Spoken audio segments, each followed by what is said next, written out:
Salam berjumpa kembali teman-teman sekalian, Bapak Ibu Saudara-saudari, sahabat-sahabatku yang terkasih. Pada kesempatan ini saya mengajak kita kembali lagi untuk mempersiapkan sedikit waktu kita mendengarkan sabda Tuhan yang kita ambil dari Penginjil Matius bab 3 ayat 13 sampai 17. Yesus dibaptis Yohanes. Maka datanglah Yesus dari Galilea ke Yordan kepada Yohanes untuk dibaptis olehnya. Tetapi Yohanes mencegah dia, katanya, "Akulah yang perlu dibaptis olehmu, dan engkau yang datang kepadaku." Lalu Yesus menjawab, katanya kepadanya, "Biarlah hal itu terjadi, karena demikianlah sepatutnya kita menggenapkan seluruh kehendak Allah."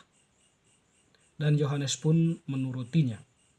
Sesudah dibaptis, Yesus segera keluar dari air, dan pada waktu itu juga langit terbuka, dan ia melihat Roh Allah seperti burung merpati turun ke atasnya. Lalu terdengarlah suara dari surga yang mengatakan, "Inilah anakku yang kukasihi, kepadanyalah aku berkenan." Demikianlah sabda Tuhan. Terpujilah Kristus. Bapak Ibu Saudara-saudari, teman-teman sekalian, sahabat-sahabatku yang terkasih, Penginjil Matius yang telah kita dengarkan tadi menampilkan kepada kita cerita Yesus yang dibaptis oleh Yohanes. Kita memahami bahwa pembaptisan Yohanes itu merupakan pembaptisan tobat. Dengan demikian, orang-orang yang dibaptis oleh Yohanes itu adalah orang-orang berdosa. Karena mereka mungkin setelah mendengar ajaran atau seruan-seruan Yohanes Pembaptis tentang kedatangan Mesias, mereka pun kemudian tergerak hatinya untuk mau bertobat atau untuk mengikuti ajakan Yohanes, mempersiapkan diri agar pantas dan layak menyambut kedatangan Yesus itu, atau menyambut kedatangan Mesias yang mereka nantikan, atau menantikan orang yang berkuasa lebih daripada Yohanes. Dan oleh karena itu mereka meminta Yohanes untuk membaptis mereka sebagai tanda tobat. Dan dengan demikian pembaptisan Yohanes itu adalah pembaptisan tobat yang disediakan untuk orang-orang yang berkomitmen untuk bertobat, sehingga baptisan itu adalah baptisan tobat. Pertanyaan kita kemudian, Yesus dibaptis oleh Yohanes. Apakah Yesus itu berdosa? Tentu tidak. Yesus itu adalah sabda Allah dan Allah sendiri. Dia datang ke dalam dunia ini dalam dua dimensi keilahian, dimensi manusiawi atau dimensi kemanusiaan. Jadi dia sungguh-sungguh Allah, sungguh-sungguh manusia. Dia sebagai Allah, dia itu eksistensinya adalah Allah pencipta, berada bersama dengan Bapa dan Roh Kudus. Jadi dia itu adalah Allah Putra. Dan dia adalah manusia karena dia dalam proses perkandungannya di dalam rahim Maria mengambil daging Maria, sehingga dia itu sungguh-sungguh manusia. Tetapi manusia yang ditampilkan oleh Yesus di sini seperti manusia kita, seperti manusia biasa, kecuali dalam hal dosa. Sebab manusia yang ditampilkan oleh Yesus itu adalah kemanusiaan yang sempurna, dengan manusia yang sangat setia kepada Allah. Kesempurnaan manusia atau kesempurnaan kita sebagai manusia ada di dalam diri Yesus sebagai manusia. Atau boleh dikatakan bahwa keberadaan Yesus itu adalah ekspresi kemanusiaan manusia. Dan demikian dia hakikat dari kita sebagai manusia. Teman-teman, saudara-saudariku yang terkasih, Yesus meminta Yohanes untuk membaptis dirinya, tentu dengan suatu maksud di mana Yesus itu ingin bersolider dengan manusia atau dengan orang berdosa. Dia ingin bergaul dengan orang berdosa atau dia ingin terlibat di dalam kehidupan manusia. Artinya dia ingin agar dia diterima, agar dia itu dikenal, agar Yesus itu ada ruang bagi Yesus di tengah kehidupan manusia. Tetapi sekaligus baptisan itu adalah persiapan bagi Yesus untuk memulai karyanya, memulai pengajarannya, memulai tindakannya, memulai mujizat-mujizatnya, dan juga tentunya memulai aksi puasanya di padang gurun. Yang menarik teman-teman dari peristiwa ini,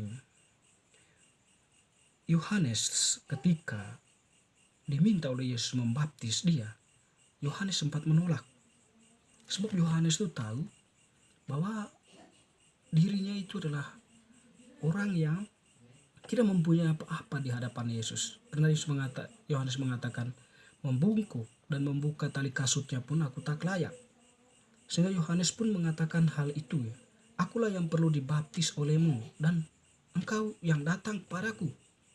Ya, dengan ekspresi kerendahan hati Yohanes, dan juga Yohanes itu tahu ya, ini adalah Mesias. Yesus itu adalah orang-orang yang itu tadi yang dikatakan lebih berkuasa dari dirinya. Tetapi Yesus kemudian mengatakan, biarlah hal itu terjadi, karena demikianlah sepatutnya kita menggenapkan seluruh kehendak Allah. Artinya tindakan mereka itu, tindakan pembaptisan Yohanes terhadap Yesus itu adalah kehendak Allah.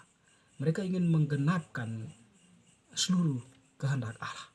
Nah, artinya baptisan Yohanes itu ya tidak dianggap salah oleh Allah, oleh Yesus, tetapi itu adalah sebuah kehendak Allah yang sudah dilakukan atau yang sudah dijalankan oleh Yohanes Pembaptis dan disempurnakan oleh Allah sendiri.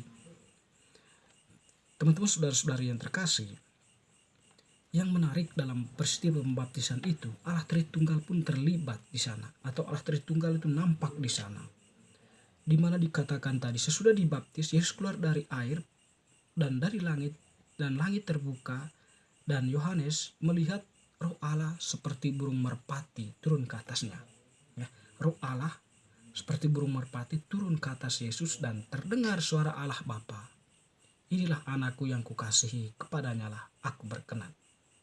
Pembaptisan itu disahkan oleh Allah Tritunggal, atau pembaptisan Yohanes itu adalah pembaptisan yang dikehendaki oleh Allah Tritunggal. Dan pernyataan inilah anakku yang kukasihi, kepadanya lah aku berkenan, mau mengajarkan kepada kita. Yesus itu adalah seperti yang kita katakan tadi, adalah kesempurnaan manusiawi.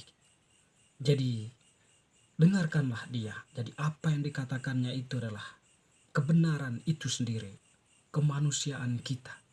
Kata-katanya itu ekspresi kemanusiaan kita, tindakannya ekspresi kemanusiaan kita. Apapun yang dilakukan oleh Yesus, ekspresi kemanusiaan kita. Atau boleh kita katakan ekspresi kebenaran sejati.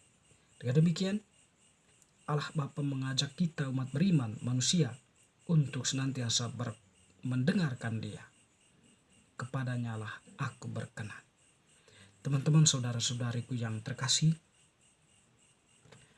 kita tentunya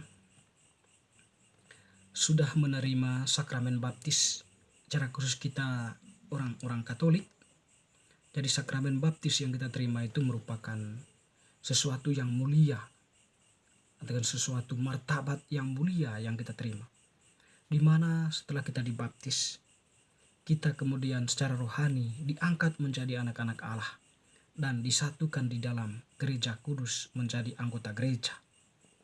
Yang tentunya kita berada dalam lingkaran Yesus, lingkaran Tuhan yang sudah menyelamatkan kita. Dan yang diharapkan tadi, ekspresi kemanusiaan Yesus dapat kita terapkan dalam kehidupan nyata dan sekaligus sebagai ekspresi dari sakramen baptis yang kita terima. Kebenaran melalui perbuatan-perbuatan kita, saling membantu, tindakan tindakan kejujuran, bertanggung jawab, kesetiaan, ketaatan, dan sebagainya. Dengan demikian, kita sungguh-sungguh memaknai sakramen pembaptisan kita sebagai sebuah rahmat yang diberikan oleh Allah yang perlu kita kembangkan, yang perlu kita wujud nyatakan dalam kehidupan nyata kita. Amin.